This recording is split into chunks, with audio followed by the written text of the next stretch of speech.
respect and honor, beautiful souls.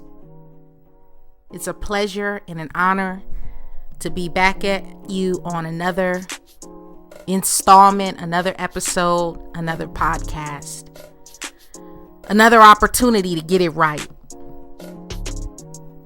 Each day is a new, fresh opportunity to get it right. And sometimes we lose sight of the fact that each day is a new life, almost. Each day you're born anew, and you have genius, initiative, harmony, all laying dormant within your being, down into your spine, down into your vertebrae, down into your lymph nodes and in your lymphatic system. You have a level of genius born of centuries and centuries of courage and greatness and mastery from your ancestors. And there are endless possibilities awaiting you, because each day you're born anew. Do you realize that you have rich, rare endowments? I mean, real endowments. And I'm not talking about gold and diamonds, land, cattle. Although some of you may have those things in the form of, trust funds and family trusts and actual physical financial wealth, endowed to you. But you have traits, skills, talents, abilities, and gifts laying latent in the crevices of your being. And I'm here today to help bring you into the throne room of your being. Now, this is going to be a 2-part talk because it's kind of lengthy, and I don't want to, wear out my welcome. We like to keep these talks pretty reasonable, but I'll touch on some of it this week, and then next week we'll touch on another part 2. So part 1 is about controlling the conditions of your life. Control over the conditions of your life. First, you have to ask yourself if your willpower, is it awake? Or is it asleep at the wheel? Because many of us, our willpower is asleep at the wheel. You must change your environment. Environment is 98% of the determining factor for our dispositions. That means you have to seek new surroundings. You have to seek out new scenery and new opportunities. You have to find new personalities. Your daily aim should be to be the most impactful and to be of the most service in the biggest way every day. And so every day should be aimed at being more effective than you were the day before. And it's tough to do that if you're in an environment that stymies you or kicks you when you're down. And I learned this the hard way, that your environment plays such a huge role on your attitude and your happiness in your life. And it's imperative that if you're in an environment that is stunting your growth, it is imperative that you remove yourself from that environment.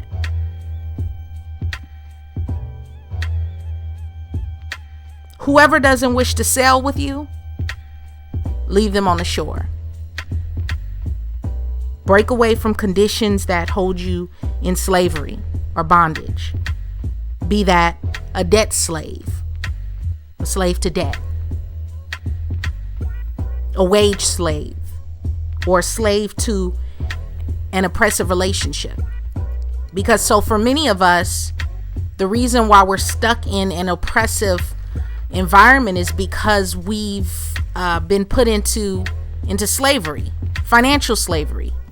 And so because many of us have student loans or credit cards or car notes or mortgages or personal loans that require us to bring in a certain amount of income. And so that forces us to have to take jobs at posts that we could not care any less about, that don't empower us, that don't strengthen us, that don't inspire us. And so if you find yourself in that situation, you have to free yourself of that environment first and foremost. You can always find another job. Opportunities are endless and they're everywhere. But you have got to remove yourself from the impediment of a soiled environment. You know, there's a saying that when a flower doesn't bloom, you fix the environment in which it grows, not the flower. So you enhance the soil, the amount of water or sunlight. You give it the nutrients it needs. And that same flower that dies in one environment will flourish in another environment. But it's the same flower. Learn to relax. Calm your senses. Soothe your thoughts and rest your muscles. For many of us, we're so keyed up. I mean, really keyed up. In spite of our yoga and our meditation and our sessions at the gym and going to the chiropractor and going to the beach or whatnot, so many of us are just so keyed up. And learning to relax is an art form. It's actually a science. And for many of you, it may take you returning to a childlike essence to relearn how to relax and calm your senses and soothe your thoughts. Never talk about your bodily weaknesses or illnesses or conditions. And don't listen to others sit up and talk about and bellyache and complain about their migraines or their diabetes or their hypertension or any other maladies or conditions they may be suffering.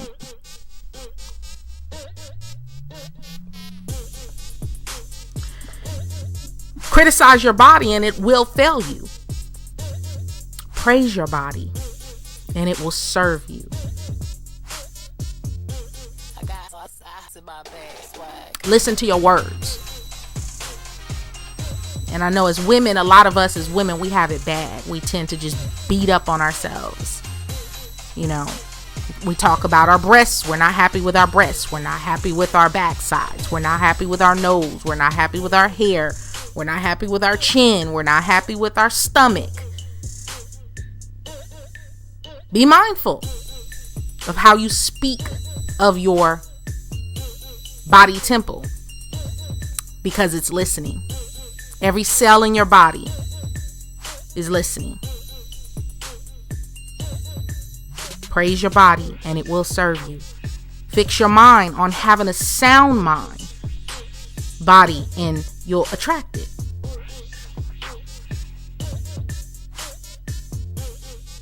Exercise, walk, run, play, work, learn to rest.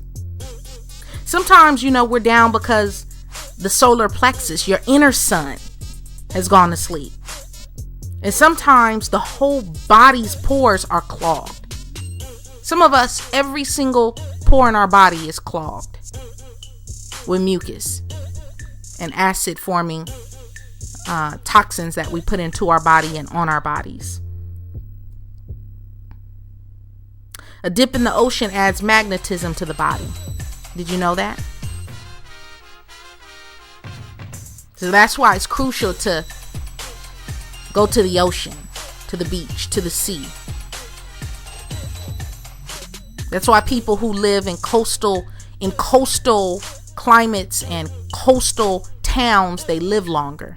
They live into old age. Because when they get out there on that salt water, they're able to filter their lungs and get healed. You get healed by the sea. Allow the sun to invigorate your body with iron. And think of how day in and day out, your body, in spite of being overfed, undernourished, stressed, and abused, it still alkalizes and transmutes energy and supports a brain capable of ruling empires. Really think about that. Really allow that to set in.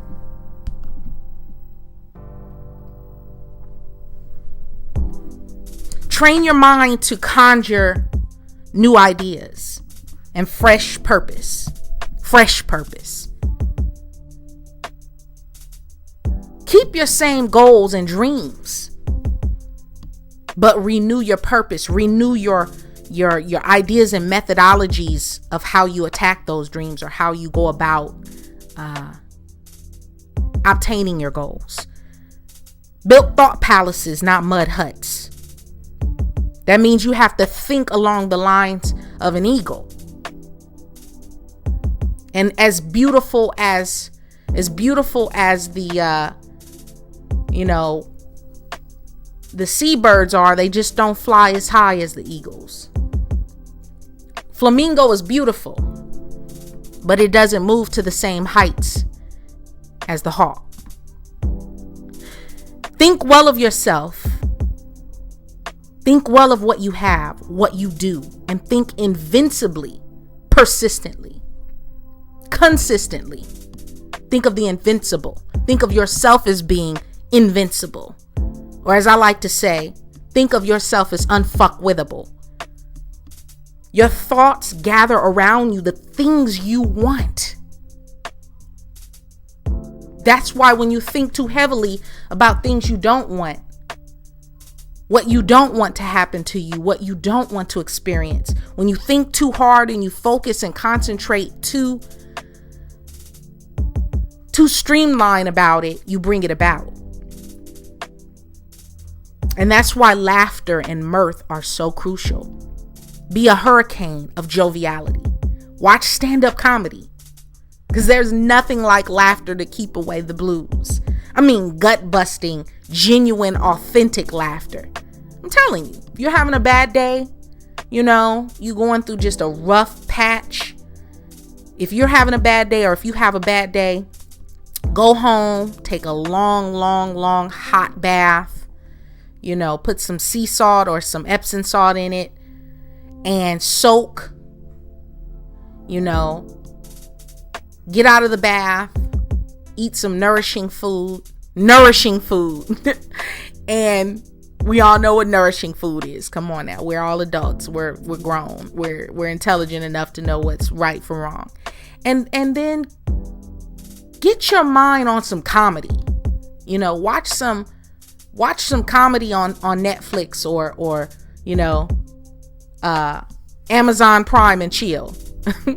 But laugh, because laughter is truly what keeps us youthful. It's what drives away the blues. You never want to be too serious. You never want to take yourself too serious or be around people who are serious all the time, because people who never laugh or who never have time for laughter and mirth and joy and youthfulness are miserable people. That's how you bring about misery, by being too serious about too many things too often.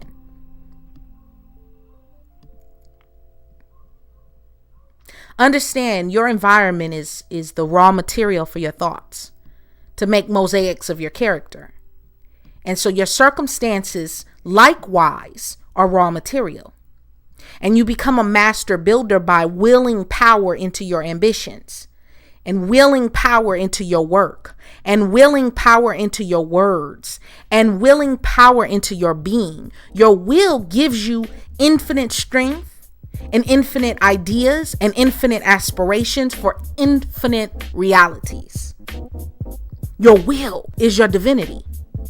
It's your engine and tightens your vertebrae. Your will makes the body immune. That's why some people catch certain diseases and other people who are exposed to those same pathogens are left untouched. Your will drives out toxins. Did you know that? Did you know that? It's your will. Your will is your divinity. It's your engine and it's your gas pedal. Your will is a dynamic cosmic energy that can even shut down your enemies. Did you know that? If you learn to wield it properly, your will can shut down each and every person who tries to come at you wrong and sideways. Everything bad will happen to them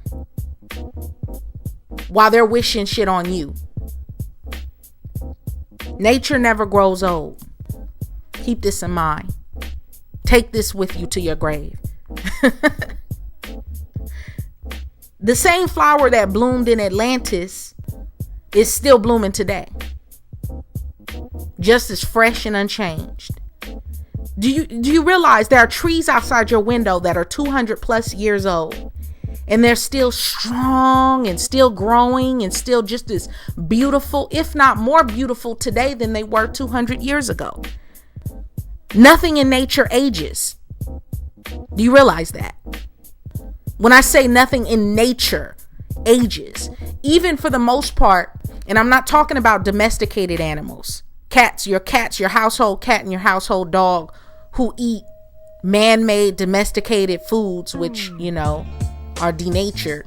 Yeah, they grow old. They get cancer. They get sick. But wildlife, animals in the wild, they don't grow old and crippled and sickly. Trees, they don't grow old and crippled and sickly. The ocean that we see, although the water is being renewed, there's renewal. Every season there is renewal. But it's the same ocean that's been around for thousands and thousands of years. And there are trees that have been around for hundreds and hundreds and hundreds and hundreds of years. And they're just as beautiful. And they're flourishing more today than they've ever flourished before. And this can be a reality for you, because this is the reality of the earth. This is the reality of life. But this information has been oppressed and suppressed from us. It's been kept from us. Life never grows old. It just changes form. And we inherit sickness and sagging skin and oldness and infirmity in the bones by thinking it and speaking it and feeling around for it and embracing it. And before you know it, you look up and you're sick and you're old and you're not able to do the things you used to do. But if you were to maintain your health and eat foods and put things in the body that are not denatured and move your body and, practice some of the ancient arts that keep you, agile, you would look the same at 50 or 60 that you look when you're 16. The key is not to invite oldness or the spirit of infirmity into your temple. You have to invite it in. You have to invite it and allow it to come in and set up shop. Think youth, and you'll be forever young. Develop youthful ideas, and they will develop you. Rose bushes grow and bloom more flowers with age. So right now outside my home, I have a rose bush. And that rose bush, every year, after the winds and the ice and the cold of winter, they come back and they bloom more and more beautifully each year. In fact, they get more and more beautiful every season. And we're the same way. Again, if we learn the secret of renewal. Growing each day by ceasing useless discussions and quarrelsome people. Stay away from quarrelsome people, because these things are what cause you to wither on the vine. And so do worry and fear and anxiety. Worry, fear, and anxiety age you, because you start to wear those emotions on your face, and they are unsightly emotions that give you unsightly appearances. Root criticism out of your life. Study your words to make them have beauty.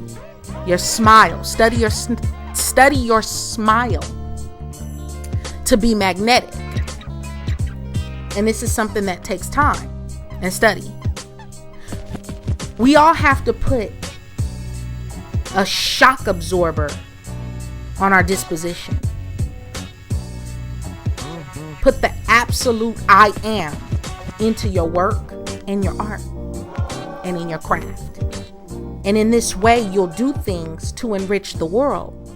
You'll find yourself less tired and stressed out. Your brain tends to ebb out after about 2 or 3 p.m. That's why it's crucial to do the most brain-intensive, labor-intensive work early in the day. And cultivate your efficiency. Even if you're a night owl and you come alive at midnight, understand that your body does have biorhythms that go along with the circadian rhythms of the earth. And whatever time zone you're in, the time when the sun rises and the time when the sun sets are syncopated with the rhythms of your body. And so when you act and move in opposition to that cadence, you start to feel it. You may not feel it immediately, but you will feel it eventually. Cultivate your efficiency. A clear brain is the gizmo of efficiency. Silence will also make you more efficient. Silence is the law of greatness. But what about relatives? Somebody asks. How do I do these things with relatives all around? Few people realize that the best way to deal with family is to keep hundreds and hundreds of miles between you and them. And I know it sounds drastic, but I hear about people and their problems with their families, and I don't have those problems. You have to give people space to miss you and to miss your presence, and vice versa. To love your family, be away from them as long as you can.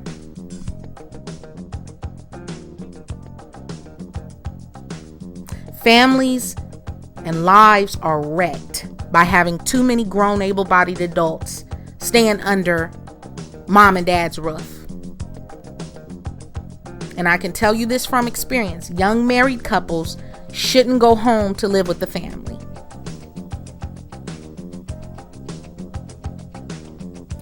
Once you're 21 years old, you must have your own space. And it's not even about principle. It's about for your own sanity and peace of mind, and also for your best development. Because the one way to have people resent you and for you to be resentful of your family, people in your family, is for you to be too needy, or for them to be too needy, borrowing your things or borrowing money. Money is another thing that is a huge wedge between families and friendships. So anytime you allow money to become a huge factor among family or friends, it will sever the friendship. And it's contrary to natural law for multiple adults to all be living together under one roof. Now, that's not to be confused with a village raising a child, because even in a village, there are different huts and different families all living in their different huts in one village, not all the families living under one roof. The only place large families can live in peace together is the cemetery.